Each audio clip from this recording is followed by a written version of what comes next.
series of whispers came rushing in. Margaret's voice rang out from the darkness. "James, sacrifice yourself. It's the only way to end it." Daniel's voice followed, urgent. "Brother, don't leave me. Open the way for us to get out." The two voices intertwined, one urging me to give up, the other luring me to open the door. I felt like I was standing between two abysses, each with a terrible price. I remembered the pages of an ancient book. The keeper of the key must choose. The choice will decide the fate of the world. My trembling hands rested on the wooden box, feeling the cold air penetrate my bones. The image of my parents flashed through my mind. They collapsed in this house, their eyes filled with despair before disappearing. I clenched my teeth, tears welling up in my eyes. If they had to make the same choice as me, I would not repeat the tragedy. But just as my will lit up, the keeper appeared. He was a giant in the black smoke, his eyes glowing red like two smoldering coal pits. His voice echoed. "Do you think you can fight fate, James? You belong to me. You were born to open the way." He held out his hand, a dark vortex emanating from his palm. I was pulled towards him, my body weightless. In that moment, I saw all the imprisoned souls. They writhed in the darkness, crying out for release. Several familiar faces flashed by. Not just Margaret, not just Daniel, but my parents too. They looked at me with pleading eyes. My heart clenched. My chest felt like it was being squeezed. I screamed, trying to resist the pull, my hand still on the wooden box.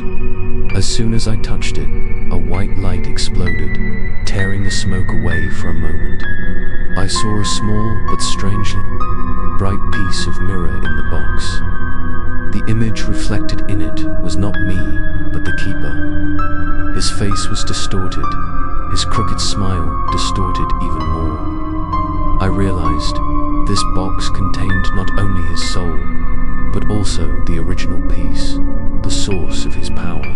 He shouted, "Don't touch it." But I grabbed the mirror.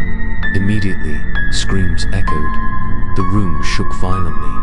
I felt my body being torn in two, one part pulled towards the light, the other into the darkness.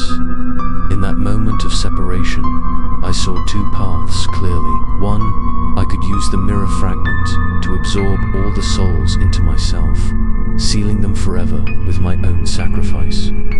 Two, I could shatter the mirror fragment, breaking the seal, and letting the keeper and all the souls escape.